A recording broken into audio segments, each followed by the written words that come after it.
안녕하세요. 결혼식 올리고 한 달 만에 이혼해버린 저희 이야기를 하러 왔습니다.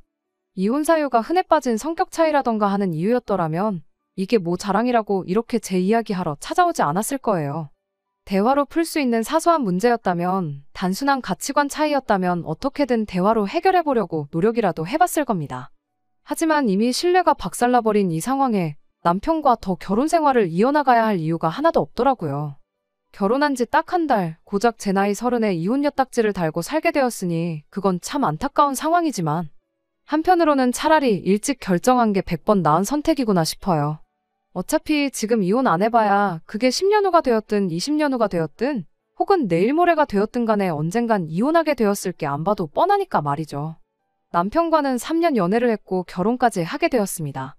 남편의 본가는 지방에 있고 대학생 때부터 쭉 혼자서 서울에 살고 있었다고 해요. 대학생 시절에는 기숙사에서 생활을 했는데 졸업하자마자 취직이 결정되면서 아예 그대로 서울에 눌러앉은 케이스였지요. 저랑 연애를 시작한 건 취직하고 몇 년이 더 지나서였고요. 3년 연애하는 동안 다른 건 몰라도 남편이 대단한 효자라는 건 알고 있었습니다. 그때는 그저 요즘 사람답지 않게 가정적인 사람이구나 싶었어요. 이따금씩 부모님을 끔찍히 챙겨도 너무 끔찍하게 챙기는 거 아닌가 싶은 생각이 들 정도로 연애할 당시 남편의 부모님 생각하는 마음은 참 대단했습니다. 개봉하기 전부터 보고 싶다 노래를 부르던 영화가 있었는데 그 영화 보다가 한참 재밌어지는 타이밍에 남편이 갑자기 후다닥 상영관 밖으로 나갔던 적이 있어요. 저한테 말 한마디 없이 말이죠. 그러고 한참 30분 정도나 지나서야 상영관에 돌아왔고요. 저는 뭐 급하게 배탈이라도 났었나 싶었고 어차피 한참 영화관 안에서 영화 보는 와중이었다 보니 왜 나갔다 왔는지 딱히 묻지는 않았습니다. 영화가 다 끝나고 나서야 어딜 그렇게 급하게 나갔다 온 거냐고 물었는데 남편은 어머니한테 전화가 걸려와서 그랬다며 멋쩍게 웃었었어요. 집에 무슨 급한 일이라도 생긴 거냐, 안 좋은 일이라도 있는 거냐 걱정했는데 그냥 안부차 전화하셨던 거라고 하더라고요.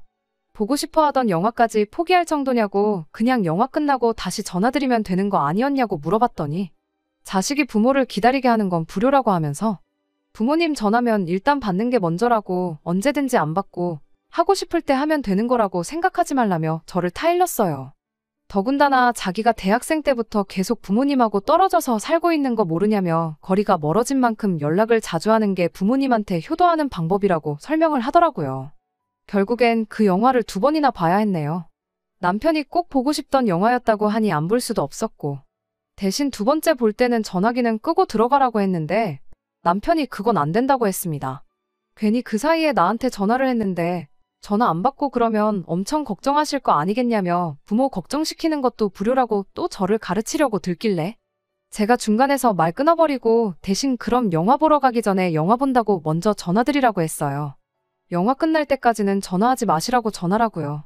그 덕에 저는 똑같은 영화를 2번이나 봤지만 2번째는 방해받지 않고 끝까지 볼 수 있었네요. 아무튼 전화만 가지고도 충분히 남편이 효자라는 사실을 살펴볼 수 있었는데 이게 다가 아니었어요. 한 달에 한 번은 차로 왕복 6시간 거리를 달려서 부모님 댁에 다녀오고 있다는 사실도 알게 되었거든요. 아직도 기억나요. 매달 셋째 주 토요일에는 약속 잡지 말라고 저한테 경고하듯 이야기했었으니까요. 참 대단하다 싶었어요. 저한테는 3살 차이 나는 남동생이 하나 있는데 제 동생은 혼자 살아보고 싶다고 독립하고 나가서는 집에 코빼기도 비추질 않고 있거든요. 심지어 동생은 뭐하고 지내는지 전화도 한 번 안 오고 얼굴 보려면 저희가 동생 자취방까지 찾아가야 할 정도예요. 오며 가며 30분도 안 되는 거리에 살고 있는 내 동생하고 비교하면 참 지극정성이구나 싶었죠. 말씀드렸다시피 연애하는 동안에는 그런 남편의 효심이 큰 문제가 되지는 않았습니다. 그걸 제외하면 성실하고 착하고 아는 것도 많고 경우가 바른 남편이었거든요. 결혼 이야기 나오기 전에 저희 집에 몇 번 인사시켰던 적도 있었는데 자기 부모님한테 잘하는 만큼 저희 부모님한테도 참 잘했었고요. 그런데 막상 연애하는 기간이 길어지면서 결혼 이야기 비슷한 것들이 오가게 되니 그때부터 남편이 효자라는 그 사실이 마음에 걸리기 시작했습니다. 주변 지인들이 저를 걱정하는 척 이야기를 해주면서 겁을 준 게 있었거든요. 남자친구가 저렇게 효자인데 결혼하면 얼마나 효자일지 눈에 뻔히 보인다고요. 그러면서 아마 제가 높은 확률로 시어머니를 모시고 살게 될 것이고 시어머니와 저 사이에 갈등이라도 생기면 남편은 당연히 시어머니 편을 들지 않겠냐고 하는 소리였어요. 저를 놀리려고 그렇게 말이야 했겠지만 사실 어느 정도 일리가 있는 말이라는 생각이 들었어요. 저희 아버지는 장남도 아니었는데 효심이 지극해서 할머니 모시고 산다고 저희 어머니를 고생시켰거든요. 할머니가 살림간섭하면서 집안 형편이 엄청 어려운 적도 있었어요. 작은아버지 사업자금도 저희 부모님 돈으로 내주시려고 했고 고모네 이사 갈 때는 몇백만 원짜리 냉장고를 사주라고 했던 적도 있었죠. 그렇게 제가 자라오면서 어머니가 할머니한테 시집살이 당하며 고생하는 걸 제 눈으로 직접 보고 자라서 그랬나? 시어머니를 모시고 산다는 생각만 하면 자다가도 눈이 번쩍 떠지고 그랬습니다.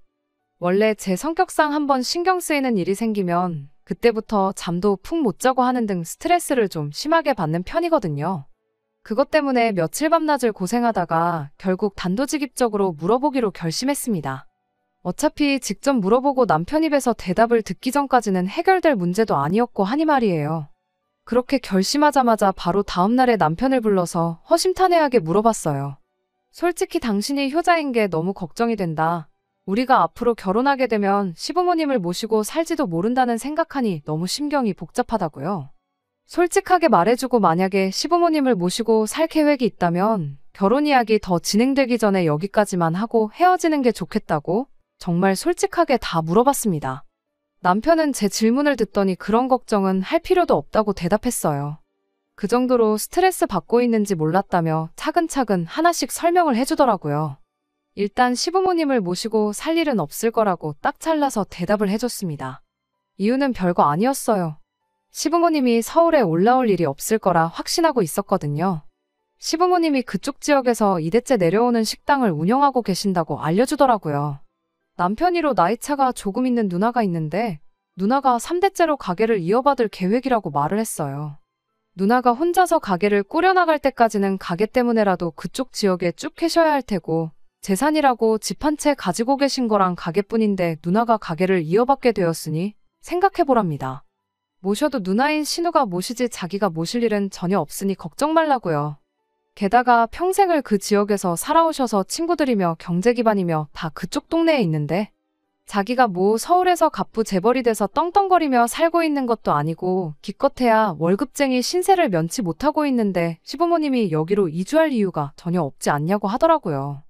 제가 궁금해할 법한 것들을 물어보기도 전에 싹 다 정리해주니 더 물어볼 것도 없고 참 안심이 되었습니다. 남편은 거기에다가 또 한 가지 말을 더해서 해줬어요. 지금 매달 시댁에 가고 있는 것도 물론 부모님 안심시켜드리기 위해서 가고 있는 건 틀림없는 사실이라고. 하지만 그 외에도 자기가 매달 찾아뵙는 이유가 따로 있어서 가고 있는 거라고요. 자기가 지금 혼자서 자취를 하고 있다 보니 매달 그렇게 시댁에서 반찬이며 생필품이며 이것저것 얻어오는 게 많다고 겸사겸사 자기한테 도움되는 게 있어서 다녀오는 거라 했어요.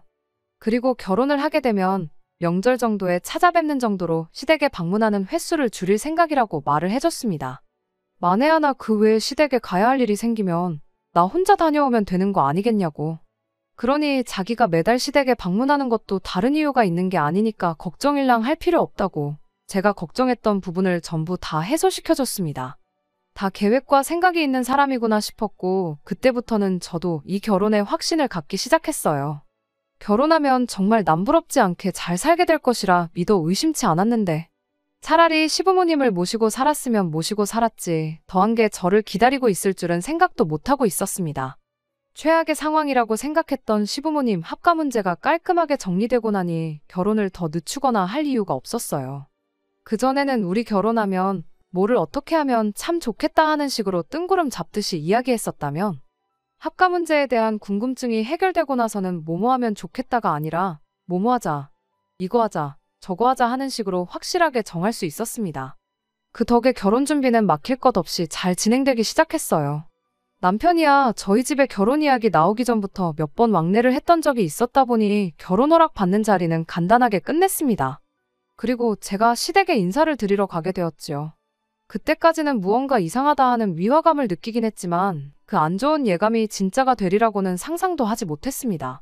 둘 다 직장인이고 시댁이 거리가 있다 보니 토요일 새벽부터 만나 출발했어요. 중간에 출출해서 휴게소 들러서 우동 한 그릇 먹고 다시 출발했습니다. 그래도 새벽 일찍 출발한 덕분에 차는 하나도 막히지 않았고 예상했던 시간보다 더 일찍 도착하게 되었어요. 시댁 주차장에 들어서면서 남편이 시어머니한테 전화를 했습니다. 그런데 시어머니는 저희 보고 오는데 고생 많았다는 말은 하지 않고 왜 이렇게 일찍 왔냐며 11시까지 오기로 해놓고 9시에 오는 게 대체 무슨 경우냐면서 화를 내셨죠.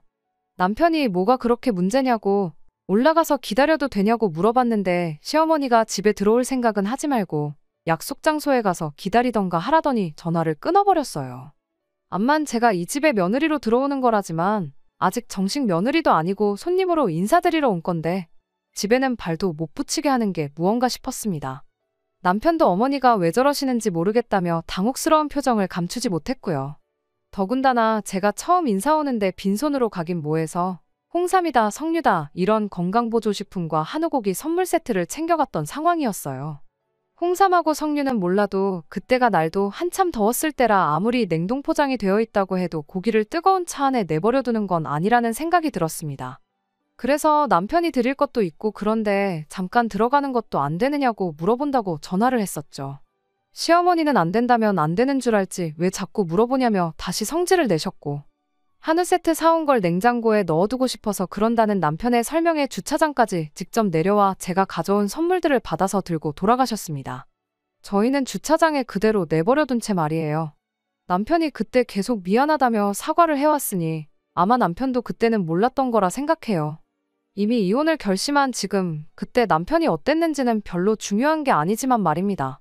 아무튼 그렇게 시댁 주차장에서 기다리고 있다가 시부모님이 차 타러 나오는 거 보고 약속 장소로 출발했습니다.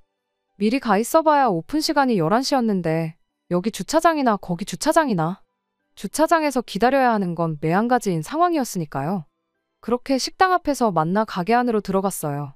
첫 인상부터 날카롭고 신경질적인 분이라 생각해서 긴장이 잔뜩 되었었는데 막상 시어머니가 직접 겪어보니 엄청 좋은 분이라는 생각이 들었습니다.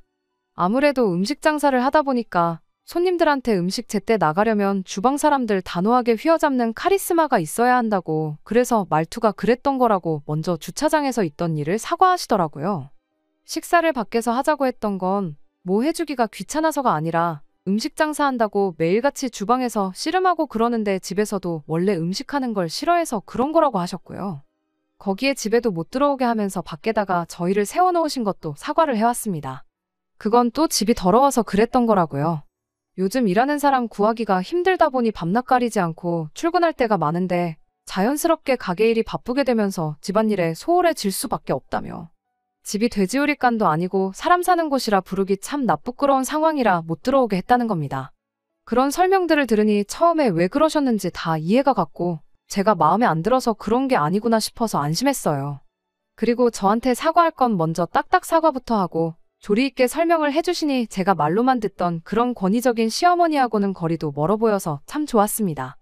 그런데 사실 그런 꿍꿍이 속이 있었고 다 제 눈을 가리기 위해서 개수작을 부렸다는 걸 결혼 후에 알게 되었네요. 아무튼 식사가 어느 정도 끝나가면서 결혼에 관한 이야기를 주고받게 되었는데 시부모님께서 먼저 뜻밖의 제안을 해오셨습니다. 원래 결혼은 남편 돈 제 돈 합쳐서 양쪽 집안 도움 없이 저희들 힘으로만 결혼을 하기로 했어요. 제가 모아놓은 돈이 조금 부족했지만 금액이 큰 차이가 나지 않아서 네가 더 해왔네 내가 더 해왔네 따지지도 않기로 했었고요. 그런데 시부모님이 먼저 저희한테 집을 해주겠다는 말을 꺼내왔습니다. 남편도 전혀 예상 못했다는 반응이었어요. 시어머니한테 서울 집값이 얼마인 줄은 알고 그런 말을 꺼내시냐고 했죠.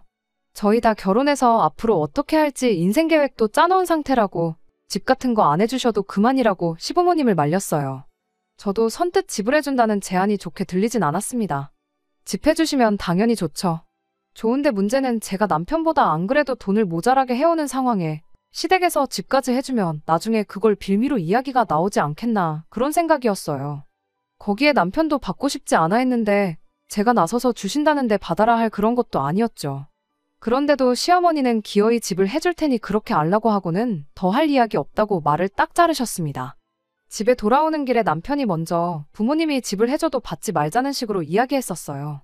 아무래도 남편이 효자다 보니 부모님한테 부담 주는 것 같아 그게 싫었던 것 같아 보였죠.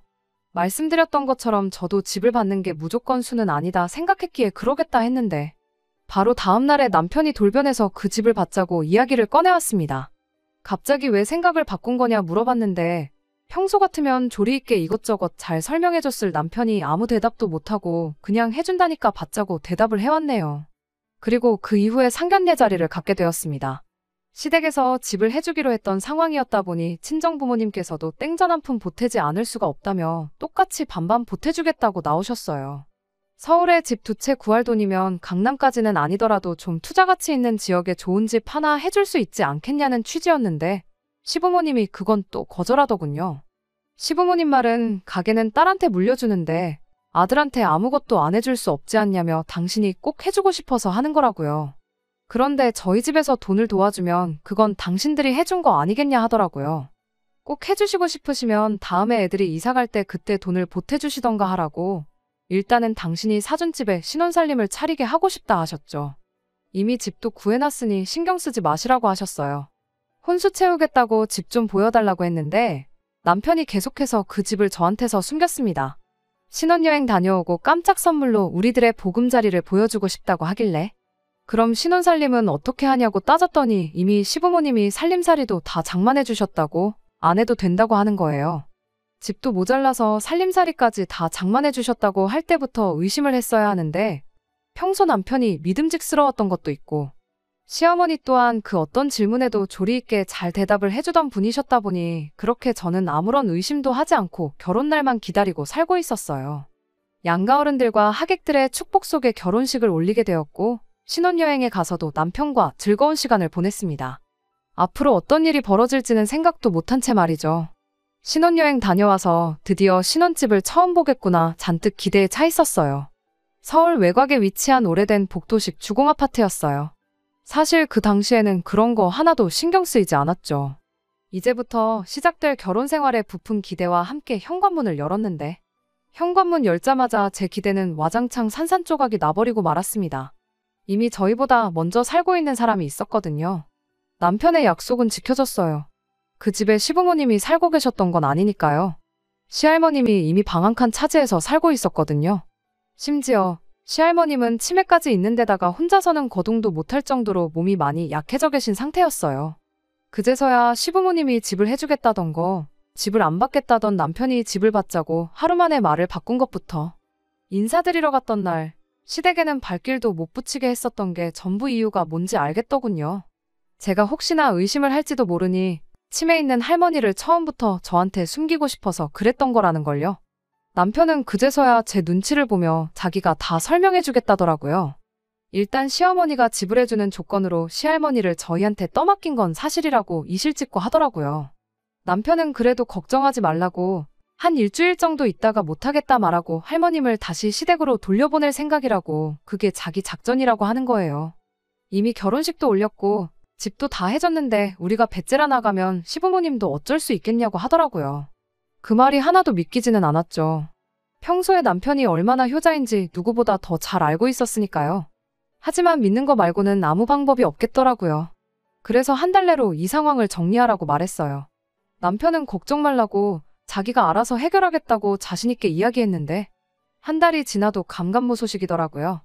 오히려 은근슬쩍 그래도 살아보니까 살만하지 않냐고 의도가 뻔해 보이는 질문을 해왔습니다. 딱히 힘들 건 없었던 게 출근한 동안에는 간병해주시는 분이 와서 할머님을 케어해주셨고 퇴근하고 와서는 저는 손가락 하나 까딱도 안 하고 전부 남편이 하고 있기는 했었으니까요. 하지만 제가 편한 거랑 신뢰를 박살내버린 건 별개의 이야기이죠. 약속한 한 달이 지났을 때 남편한테 어떻게 된 거냐고 따져 물었고 남편은 그제서야 눈물까지 보이며 감정에 호소하기 시작했어요. 그냥 우리가 할머님 모시고 살면 안 되겠냐네요. 가게 일도 바쁘고 요즘 안 그래도 불경기 여파로 시부모님 가게가 휘청거린다고 하더라고요. 가게 일 때문에 스트레스 받는데 할머니 때문에 고생하는 엄마 생각하면 자식으로서 가만히 있을 수 없다고요. 그리고 할머니께서 지금 시댁 식구들이 밥 벌어먹고 사는 식당의 기틀을 잘 잡아주셨기 때문에 자기들이 지금 이렇게 모자람 없이 넉넉하게 잘 살고 있는 거라고. 그 은혜도 갚아야 한다고 말이죠. 할머님 나이가 당장 돌아가셔도 아무렇지도 않을 나이지 않느냐. 살아봐야 얼마나 더 살아계시겠냐고. 어떻게 보면 할머니 간병 조금해서 서울에 집 한 채가 생겼는데 우리한테 무조건 이득이라고 하는 거예요. 힘든 거 잠깐이니 같이 견디고 이겨내고 살자고 하는데 저는 남편 말에 개소리 하지 말라고 단호하게 한마디 해주고 이혼 선언했습니다. 불경기도 시부모님 가게도. 그리고 할머니 덕분에 득보고 살았던 것도 전부 다 나랑은 하나도 상관없는 일 아니냐고요. 득을 봐도 너네 가족들이나 봤지? 나한테는 그저 존재 자체도 몰랐던 내 인생의 불청객이나 마찬가지라고요. 그리고 이 사실을 꽁꽁 숨기고 들면서 이미 니들 가족들은 물론이고 너한테도 그 어떤 신뢰가 남아있질 않는데 이깟 14평짜리 아파트 하나 갖자고 내가 신뢰하지도 못하는 사람들과 가정을 이루어 살아야 할 이유가 있겠냐고 했습니다. 사실 이혼이라고 할 것도 없어요. 친정부모님께서 상견례하는 동안 저렇게 집 같이 해준다는데도 혼자 해주겠다는 거 보면 뭔가 꿍꿍이 속이 있을 것 같다고. 혼인신고는 1년이고 2년이고 살아보다가 확신이 생기면 하라고 조언해 주셨던 덕분에 아직 하지 않은 상황이었어요. 할머니 모시고 살면 할머니 은혜도 갚고 부모님한테 효도도 할 수 있는 데다가 서울에 자기 명의 집까지 받았으니 너한테는 무조건 좋은 거 아니냐고. 나는 이깟 집도 필요 없고 신뢰도 하나 없는 남편하고 평생 같이 살 자신도 없으니 그냥 갈라서겠다고. 그러니 너 혼자 알아서 잘해보라 말하고 저는 제 짐 챙겨서 거지 같은 집구석에서 뛰쳐나왔습니다. 그렇게 결혼 한 달 만에 이혼하게 되었네요. 사실 그때 첫날에 현관문 열었을 때 시할머님이 살고 있는 꼬라지 보자마자 그냥 이혼하겠다고 하고 하루 만에 털고 나왔어야 했는데 한 달이면 나름 빨리 결정 내렸구나, 잘했구나 하고 생각했는데 지금 이렇게 있었던 일 정리하면서 다시 생각해보니 한 달도 너무 오래 걸렸구나 싶은 후회뿐입니다. 돈도 집도 당연히 다 중요하겠지만 배우자 간에 서로에 대한 신뢰만큼 중요한 건 없다고 생각합니다. 서로를 믿고 사랑하기에 평생을 함께할 결심을 한 거 아니겠어요? 집 없이 돈 없이 살 수는 있어도 사랑 없이는 타인과 함께할 수 없는 법이죠. 그래도 덕분에 이거 하나는 확실히 배울 수 있었네요. 끝까지 들어주셔서 감사합니다. 오늘의 사연은 여기까지입니다. 구독과 좋아요, 알람 설정 부탁드리고 더 좋은 사연으로 다시 찾아뵙겠습니다. 감사합니다.